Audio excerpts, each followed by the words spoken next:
जिंदगी एक सफ़र है और डर इस सफ़र का सबसे अच्छा साथी हो सकता है या सबसे बड़ा रुकावट। डर एक अनिश्चितता का संकेत है, एक अंधकारी रास्ता, लेकिन उसका सामर्थ्य है हमें उन पर्वत श्रेणियों को छूने के लिए भी प्रेरित कर सकता है। डर का एहसास महसूस करें और फिर उसे परास्त करें, यही एक साहसिक यात्रा का राज है। इस ऑडियो बुक के साथ हम आपको यह सिखाएंगे कि डर के साथ रहना और उसे जीतना कैसे अपार सफलता की ओर आपको ले जाता है। अगर आप इस अद्भुत यात्रा में शामिल होने के लिए तैयार हैं तो इस ऑडियो बुक को सुनना शुरू करें और अपने डर के बावजूद आगे बढ़ें। बाकी सब इतिहास होगा। तो चलिए स्टार्ट करते हैं डेल कार्नेगी की किताब how to stop worrying and start living से। ऐसी क्या चीज़ है जो अब भी आपको तंग कर रही है? वो चाहे जो भी चीज़ हो, मगर आपकी ये टेंशन आपको जीने नहीं दे रही, आपके अपनों से दूर कर रही है, आपकी सक्सेस और खुशियाँ आपसे छीन रही है। तो क्या आप ज़िंदगी भर टेंशन में रहना चाहते हैं या फिर खुलकर अपनी ज़िंदगी जीना चाहते हैं? इस किताब में आपको ऐसे इफ़ेक्टिव तरीके मिलेंगे जो आपको हर प्रॉब्लम से छुटकारा दिला देंगे। क्या आपकी आदत है कि आप हमेशा पुरानी बातों का पछतावा करते रहते हैं या फिर हमेशा फ्यूचर की चिंता में डूबे रहते हैं? कभी कभी लोग इतनी टेंशन लेते हैं कि वे अपने प्रेजेंस को ही भूल जाते हैं। क्या आपको लगता है कि आप एक भरपूर ज़िंदगी जी रहे हैं? हर दिन को भरपूर जिए। स्प्रिंग्स के सुहाने दिन में एक जवान मेडिकल स्टूडेंट अपने फ्यूचर के बारे में सोच रहा था। क्या वो फाइनल एग्ज़ाम पास कर पाएगा? स्कूल खत्म होने के बाद उसे कहाँ जाना चाहिए? कैसे वो अपने कैरियर शुरू करेगा? वो लड़का यही सब सोच रहा था। उसके हाथ में एक किताब थी जिसे वो उस टाइम पढ़ रहा था। तभी उसे उसमें लिखे ऐसे 21 वर्ड्स मिले जिन्हें पढ़कर वो इंसान बहुत इंस्पायर हो गया। आने वाले टाइम में वो मेडिकल स्टूडेंट अपने जनरेशन के सबसे सक्सेसफुल डॉक्टर्स में से एक था। उसने famous John Hopkins medical school को लीड किया और ऑक्सफोर्ड यूनिवर्सिटी का एक बहुत ही रिस्पेक्टेड प्रोफेसर बना। और वो नौजवान था सर विलियम ओसियर, जो 21 वर्ष सर विलियम ने पढ़े थे। दूर से धुंधला दिखाई दे रहा है, उसे देखना हमारा मेन काम नहीं है, बल्कि जो क्लियरली हमारे हाथ में है उसे देखना है। इसका मतलब है कि हम उन कामों या टास्क पर ज़्यादा फोकस करें जो हमें अभी करना है, बजाय इसके कि हम फ्यूचर के बारे में टेंशन लें। सर विलियम ने येल यूनिवर्सिटी में एक स्पीच दी थी जिसमें उन्होंने स्टूडेंट्स को डे टाइट कॉम्पोनेंट में रहने के लिए एनकरेज किया।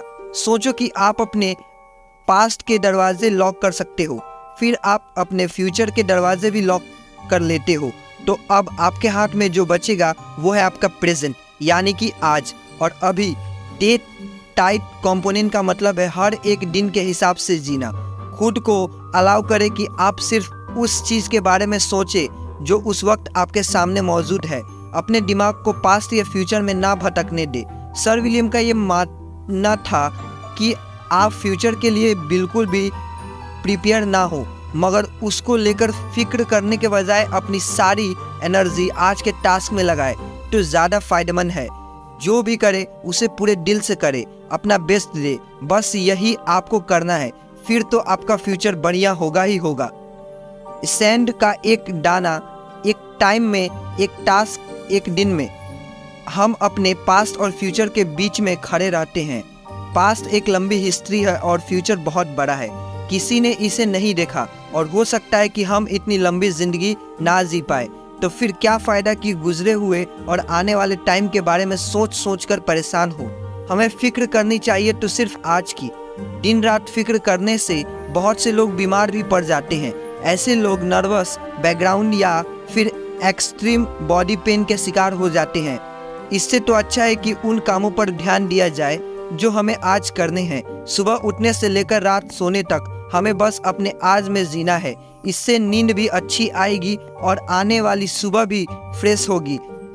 मिशिगन की मिसेज ई के सेल्स के सुसाइड करने तक की नौबत आ गई थी कि तभी उन्होंने अपने आज में जीने की इम्पोर्टेंस समझी। अपने पति की मौत के बाद वो गरीबी झेल रही थी और काफ़ी डिप्रेस्ड हो गई थी। मिसेस सेल्स किताबें बेचने में अपने पुराने धंधे पर लग गई। उसे लगा काम करने से उनका मन बहल जाएगा, मगर अकेलापन एक बीमारी की तरह होती है जो धीरे धीरे आता है। अकेले खाना, अकेले ड्राइव करना, अकेले उसे अंदर ही अंदर खा रहा था। ऊपर से कोई स्कूल उसकी किताबें खरीदने को तैयार नहीं था। उसे कहीं भी सक्सेस नजर नहीं आ रही थी। जब जिंदगी जीने की कोई वजह ना लगे तो इंसान टूट जाता है। मिसेस सील्स पूरी तरह होपलेस हो चुकी थी। तंग आकर उसने अपनी जान देने की ठान ली। मिसेस सील को कार पेटेंट और रूम रेंट का भी इंतजाम करना था। उसे लगने लगा कि शायद उसे खाने के भी लाले पड़ जाएंगे। अगर बीमार पड़ी तो डॉक्टर की फीस कहाँ से लाएंगी। जो एक चीज मिसेस सील्ड को सुसाइड करने से रोक रही थी वो ये कि अगर वो मर जाएंगी तो उनकी बहन को बहुत दुख होगा और वो बेचारी फ्यूनरल का खर्चा कहाँ से उठा पाएंगी। फिर एक मिसेस सील्ड ने एक आर्टिकल देखा। इसे पढ़कर उन्हें जीने की हिम्मत मिली। उस आर्टिकल में लिखा था, समझदार आदमी के लिए हर एक दिन नया होता है। उसने वो आर्टिकल वहां टांग दिया जहां रोज उस पर नजर पड़ सके। उसने अब अपने पास्ट को भूलकर और आने वाले कल की फिक्र छोड़कर जीना सीख लिया था। मिसेस सील्स रोज सुबह उठकर खुद को रिमाइंड कराती, आज एक नई जिंदगी की शुरुआत है। मिसेस सील अपनी गरीबी और अकेलेपन के डर से बाहर आ पाई। उसने खुशहाल और पॉजिटिव तरीके से जीना सीख लिया था। उसका हर दिन अब बेहतरीन गुजरने लगा क्योंकि वो बस अपने आज को जीने लगी थी। बस एक दिन एक बात उसने दिमाग में रखी, समझदार आदमी के लिए हर दिन नई जिंदगी है। हम क्यों अपने प्रेजेंट से दूर भागते हैं? क्यों हम हमेशा फ्यूचर के सुहाने सपने देखते हैं और आज की खुशियों को नज़रअंदाज कर देते हैं? जब हम बच्चे थे तो जल्दी से बड़े होना चाहते थे और जब बड़े हो जाते हैं तो शादी करने के सपने देखते हैं। फिर एक दिन हमारी शादी भी हो जाती है, तब हम रिटायरमेंट के सपने देखने लगते हैं और जब फाइनली रिटायरमेंट का दिन आता है तो हमें महसूस होता है कि हमने कितना कुछ खो दिया। जिंदगी जिसे हम देर से समझते हैं, दरअसल हम दिन हर पल को जीने का नाम है। एक पुरानी रोमन कहावत है, कार्प डेम, जिसका मतलब है दिन को भरपूर जियो। आप अपनी ज़िंदगी के चाहे किस मोड़ पर हो, इसे एंजॉय करो, इसे जियो। ज़िंदगी में जो भी मिले उसे सहारो। ना पास्ट की फिक्र करो ना फ्यूचर की, बस उस पर फोकस करो जो आज करना है, क्योंकि पास्ट आपको बस उदास करेगा। जो भी बुरी यादें हैं, रिग्रेट्स हैं, उन सबको पीछे छोड़ दो। जो हो गया उसे भूल जाओ। और जहाँ तक फ्यूचर की बात है तो आने वाले कल में कई बातें हो सकती है। आपके फिक्र करने से कुछ होने वाला नहीं। जो होना है वो तो होकर रहेगा। आज के बारे में सोचो, आज आपके क्या टास्क हैं, अभी इस वक्त आप कहाँ हैं। अपने आज को अप्रिशिएट करें। हर रोज़ एक ज़िंदगी जिए। जो 24 घंटे आपको मिले हैं सिर्फ उन पर फोकस करें और ये देखें कि इन 24 घंटों को आप कैसे बेहतरीन बना सकते हैं। क्या आप ये 24 घंटे सिर्फ टेंशन में गुजारेंगे या फिर उन्हें आप अपने कैरियर, अपने करीबी लोगों और ज़िंदगी की खुशियों को एप्रिसिएट करने में बिताएंगे। आप देखेंगे कि कैसे हर एक दिन भरपूर जीकर आपको ज़िंदगी में कितना कुछ मिल सकता है। आप हर पल का मज़ा लेंगे और अपने हर टास्क पर फोकस कर पाएंगे। जैसा कि सर विलियम ने कहा है, जितनी भी सक्सेस मुझे मिली है उसका सारा क्रेडिट मैं फ्यूचर की फिक्र छोड़कर अपने आज के टास्क को पूरा करने की पावर और अपना बेहतरीन करने की कोशिश को देता हूँ। अपनी पत्नी को बर्तन साफ करता देख मैं बेफिक्र जिंदगी जीना सीख गया। महान विलियम वुड पेट के जानलेवा दर्द से परेशान रहते थे। उन्हें इतना दर्द होता था कि वो रात में सो नहीं पाते थे। उनके पिता की स्टमक कैंसर से मौत हुई थी। महान वुड को लगता था कि उन्हें भी शायद यही बीमारी है। विलियम वुड अपना चेकअप करवाने हॉस्पिटल गए। एक स्पेशलिस्ट ने उनका एग्जामिन किया। डॉक्टर ने उन्हें बताया कि उनके स्टमक का एक्सरे एकदम क्लियर है। उनसे उन्हें कुछ दवाइयाँ लिख के दी जिससे उन्हें आराम आ जाए और चैन से सो सके। डॉक्टर ने यह भी कहा कि उनके स्टमक पेन की वजह उनका इमोशनल स्ट्रेस है। महान विलियम वुड बहुत बिजी रहते थे। उन पर हमेशा अपने टास्क फिनिश करने की धुन सवार रहती थी जिससे वो आराम नहीं कर पाते। वे हमेशा जल्दी में रहते थे और ऑक्सियस और टेंस फील करते थे। एक वक्त में उनके दिमाग में 1000 बातें आती थी। फिर उन्होंने अपने डॉक्टर की एडवाइस फॉलो करनी शुरू कर दी। उन्होंने हर जिम्मेदारी अपने सर लेने की आदत छोड़ दी और अब वे हर मंडे रेस्ट करने लगे थे। एक दिन वे अपनी डेस्क साफ कर रहे थे जिसमें उन्हें कुछ ऐसे नोट्स और इम्पोर्टेंस पेपर मिले जो अब काम के नहीं थे। एक एक करके विलियम ने वो सारे पेपर डस्टबिन में फेंक दिए। तभी उन्हें एक आइडिया आया कि जैसे वे वेस्ट पेपर डस्टबिन में फेंक रहे हैं, उसी तरह बीते हुए कल की हर प्रॉब्लम्स को तोड़ मरोड़ कर अपनी ज़िंदगी से बाहर फेंका जा सकता है। अपने पास का बर्डन लेकर चलने का कोई फ़ायदा नहीं है। अच्छा होगा कि उसे भी किसी रद्दी पेपर की तरफ फेंक दिया जाए। एक दूसरे मौके पर विलियम वुड ने देखा कि उनकी पत्नी बर्तन साफ करते हुए कुछ गा रही थी। उन्होंने खुद से कहा, देख बिल, तुम्हारी बीवी कितनी खुश लग रही है। हमारी शादी को 18 साल हो गए हैं और वो इतने सालों से बर्तन धो रही है।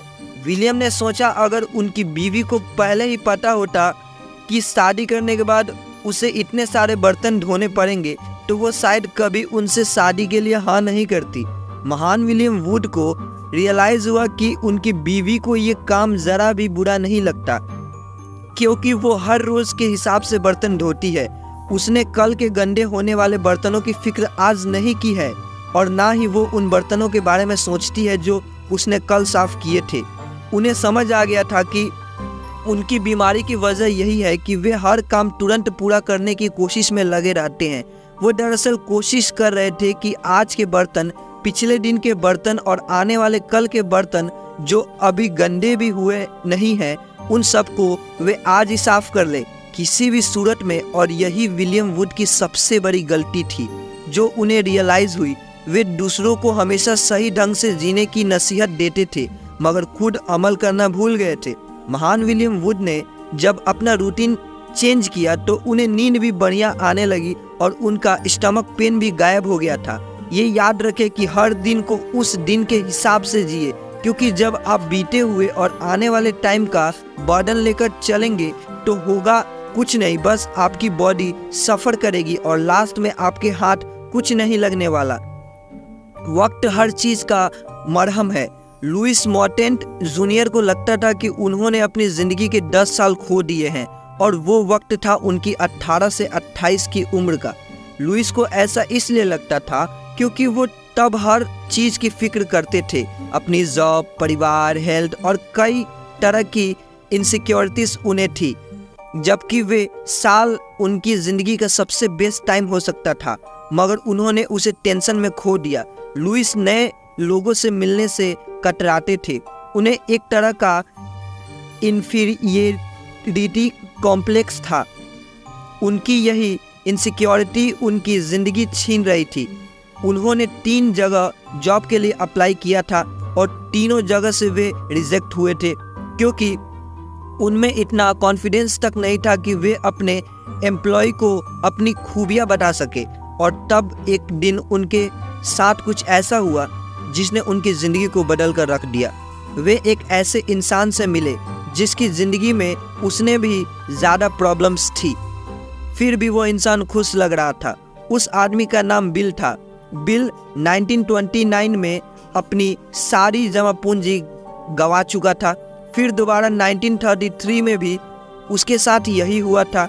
1937 में भी वो बैंकरप्ट हो गया था।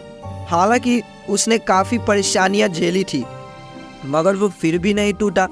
उसने कितने ही लोगों से कर्ज ले रखा था, कई सारे लोग उसके दुश्मन थे, तब भी वो मजबूती से खड़ा था। लुइस को बिल से जलन हो रही थी कि वो उसकी तरह स्ट्रांग क्यों नहीं है। बिल ने लुइस को अपना सीक्रेट बताया। उसने कहा कि अगली बार जब कोई बड़ी मुसीबत आए तो पेपर की एक शीट और एक पेंसिल अपने पास रखे। जो भी प्रॉब्लम उसे फेस करनी पड़े, उसकी डिटेल उस पेपर में लिखने के बाद वो उसे अपने डेस्क की किसी ड्रॉअर में डाल दे। 2 हफ्ते बाद फिर से वो पेपर पढ़े जो तुमने उस पेपर में लिखा था अगर वो अब भी तुम्हें तंग कर रहा है तो वापस फिर से 2 हफ्ते के लिए ड्रॉअर में रहने दे। आपकी परेशानियों वाली वो लिस्ट अभी भी ड्रॉअर के अंदर है, मगर इस बीच आपके आसपास फिक्र कुछ बदल गया होगा। आपने नोटिस भी नहीं किया होगा, मगर आपकी कुछ प्रॉब्लम्स बड़ी हो या छोटी हो अपने आप ही सॉल्व हो गई होगी। बिल कहते हैं, मैंने महसूस किया कि अगर मैं पेशेंस रखता हूँ तो मेरी सारी चिंता फिक्र ऐसे गायब हो जाती है जैसे हवा निकलने से बलून फुस हो जाता है। लुइस को बिल की एडवाइस हमेशा याद रही। उसने उनको बहुत सी चीज़ों में मदद मिली। तो अभी आपको किस बात की फिक्र सता रही है? आपको एहसास होगा कि जो अभी सॉल्व नहीं हो रहा वो टाइम के साथ खुद ही सॉल्व हो जाएगी। ऐसे 5 तरीके जिसे मैं अपनी चिंता दूर करने के लिए यूज़ करता हूँ। प्रोफेसर विलियम फॉर्ब्स को लगता है कि उनकी आंखें अब नहीं रही। 5 मिनट कुछ पढ़ते ही उनकी आंखें दुखने लगती थी।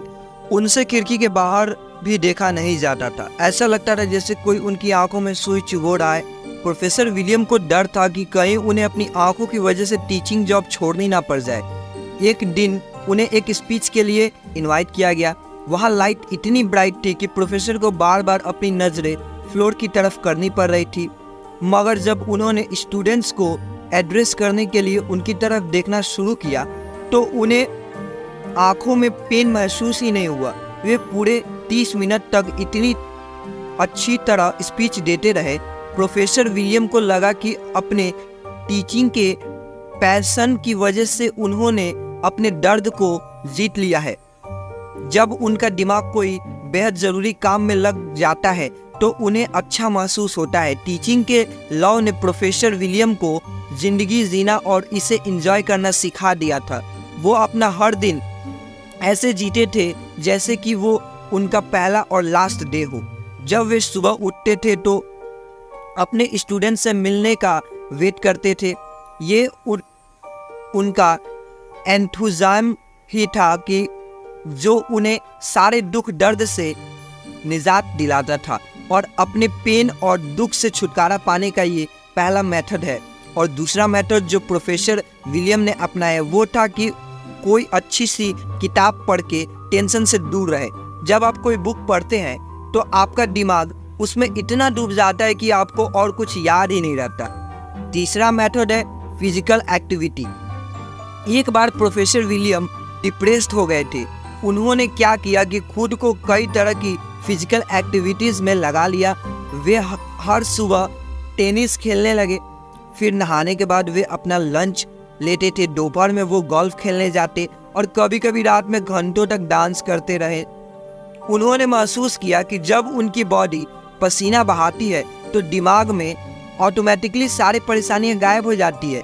चौथा मेथड है खुद को किसी भी तरह के प्रेशर और जल्दबाजी से दूर रखें। प्रोफेसर विलियम को कनेक्टिकट के फॉर्मर गवर्नर विलवुड क्रॉस से एक एडवाइस मिली। मिस्टर क्रॉस ने उन्हें बताया, कई बार मुझे एक ही साथ में कई सारे काम करने होते हैं जिससे मैं प्रेशर में आ जाता हूँ। तब उस वक्त मैं क्या करता हूँ कि रिलैक्स बैठकर बस अपना पाइप पीता रहता हूँ और कुछ नहीं। टेंशन भगाने का प्रोफेसर विलियम का 5वां और लास्ट मेथड है ये याद रखना कि टाइम और प्रेशर हर प्रॉब्लम को सॉल्व कर देता है। कोई भी मुश्किल आए वे उसे एक अलग सोच के साथ देखते हैं। प्रोफेसर विलियम खुद से कहते हैं, 2 महीने हो जाने दो, फिर तो मैं इसकी परवाह नहीं करूँगा, तो अभी क्यों करूँ। एक बार में एक काम भले आदमी। एक बार पेनिसिलिया में एक हंटिंग क्लब में एक बूढ़ा तोता था। उसका पिंजरा दरवाजे के साथ लटका रहता था। जब भी कोई वहां आता तो तोता ये बोलता था, एक बार में एक काम करो भले आदमी। वो बूढ़ा तोता बस यही रटता रहता था क्योंकि उसे यही सिखाया गया था। कहने का मतलब है कि आप पर चाहे जितना भी रिस्पॉन्सिबिलिटी हो फिर भी कॉल्म और कंपोज्ड रहने की कोशिश करें। एक एक करके ही अपना हर रिस्पॉन्सिबिलिटी पूरा करें। कैसे जॉन डी रॉकफेलर 45 सालों तक उधार की जिंदगी जीते रहे। 33 की उम्र में John D Rockefeller sir millionaire बन गए। जब वे 43 के हुए उस वक्त तक उनकी company Stanford oil largest monopoly company बन चुकी थी, मगर 53 साल के होते होते उनके बिजनेस धीमा पड़ने लगा था। जॉन डी अपने जीवन की ऊंचाइयों को छू लेते, मगर उनकी हेल्थ गिरने लगी। डॉक्टर के हिसाब से ऐसा उनकी लाइफस्टाइल की वजह से हुआ था। जॉन डी अपने बिजनेस की दिन रात फिक्र किया करते थे। उनके बाल गिरने लगे थे, वे टकले हो गए थे। कभी वे एक स्ट्रांग इंसान हुआ करते थे, मगर अब काफ़ी कमज़ोर हो गए थे। उनकी स्किन पीली पड़ गई थी। जॉन डी के पास जरा भी फुर्सत नहीं होती थी किसी भी शौक या आराम के लिए। उनके पास वक्त ही नहीं था, बस पैसा कमाना ही उनका मकसद बन गया था, जिसकी वजह से हर टाइम प्रेशर और टेंशन में रहते थे। जॉन डी हमेशा खुद को ये रिमाइंड कराते थे कि शायद उनकी सक्सेस टेम्पररी है। उनके बिजनेस पार्टनर जॉर्ज गार्डनर उन्हें सेलिंग के लिए इनवाइट करते, मगर जॉन डी कभी नहीं जाते थे। उनका वीकेंड भी ऑफिस में ही गुजरता था। वो हंसना भूल गए थे, सबको उनसे डरते थे। जॉन डी किसी भी अच्छाई नहीं देखते थे, और एक दिन वो भी आया जब उनकी मोनोपोली फेल हो गई। उनके राइवल्स पूरी पावर से वापस आ गए थे। उनकी ऑयल कंपनी ने जिन लोगों को एब्यूज़ किया था, वे सब अब चेंज की डिमांड कर रहे थे। जॉन डी की हेल्थ गिरती रही, उनकी रातों की नींद उड़ गई थी। वे ढंग से खाना तक नहीं खा पा रहे थे। उनके डॉक्टर्स ने उन्हें उनकी सही हालत से वाकिफ करा दिया था। या तो वे कंपनी चुने या फिर अपनी हेल्थ। अगर वे रिटायर नहीं हुए तो 53 की उम्र में मर सकते थे, और उनकी मौत का कारण होगा उनका डर, लालच और टेंशन। तो आखिर जॉन डी को अपनी कंपनी छोड़नी ही पड़ी। उनके डॉक्टर्स ने उन्हें फॉलो करने के लिए 3 हेल्थ रूल्स बताए। पहला तो ये कि कभी टेंशन ना ले। जॉन डी को हर हाल में टेंशन देने वाली बातों से दूर रहना था। दूसरा कि उन्हें पूरा रेस्ट करना है। रेस्ट के साथ साथ किसी भी तरह की एक्सरसाइज करती रहना ज़रूरी थी। उन्हें आउटडोर एक्टिविटीज़ अपने रूटीन में शामिल करना चाहिए। और तीसरा खास बात कि अपने डाइट को हमेशा मॉनिटर करना है। जो भी खाना है सही अमाउंट में खाना है। जब जॉन डी ने ये सारे रूल्स फॉलो करने शुरू कर दिए, तब जानकर उनकी जान बच पाई। वो 53 की उम्र में मरने वाले थे, मगर वे अगले 45 सालों तक जिए। उन्होंने गोल्फ खेलना शुरू कर दिया था और अपने कई सारे नेबर से दोस्ती भी कर ली। थोड़ी बहुत गार्डनिंग भी शुरू कर दी थी। यही नहीं, अब वे गाने भी लगे थे। मगर सबसे बड़ा चेंज जो जॉन डी की ज़िंदगी में आया वो ये कि वे अब दूसरों की परवाह करना सीख गए थे। जब वे रिटायर हुए तो उनके पास काफ़ी वक्त था सोचने के लिए। जॉन डी ने महसूस किया कि जितना पैसा उनके पास था उससे वे ना जाने कितने ही लोगों की ज़िंदगी में खुशियाँ ला सकते थे। अब उन्होंने पैसे कमाने के लिए सोचना छोड़ दिया था और लोगों की हेल्प करने लगे थे। जॉन डी ने लेक मिशिगन के एक छोटे से कॉलेज की मदद भी की। उन्होंने मिलियंस इन्वेस्ट करके इसे बंद होने से बचा लिया था। वो छोटा कॉलेज बाद में शिकागो यूनिवर्सिटी बना। जॉन डी ने माइनॉरिटीज से स्कूल जैसे टस्कीगी कॉलेज को भी काफ़ी पैसा डोनेट किया। एक बार साउथ यूएस में हुकवर्ड की बीमारी फैल गई थी। जो भी इस बीमारी से इन्फेक्ट होता था उसके इलाज में 50 सेंट लगते थे। जॉन डी ने इस बीमारी से लोगों को बचाने के लिए एक ही बार में मिलियंस डॉलर डोनेट कर दिए ताकि इस बीमारी को से एक बार में ही हमेशा के लिए छुटकारा पाया जा सके। और यही से रॉकफेलर फाउंडेशन की शुरुआत हुई। आज रॉकफेलर वर्ल्ड वाइड ऑर्गेनाइजेशन बन गया है जिसका एम है बीमारियों और जानकारी के अभाव से लड़ना। रॉकफेलर ने कई रिसर्च के लिए फंडिंग भी की है।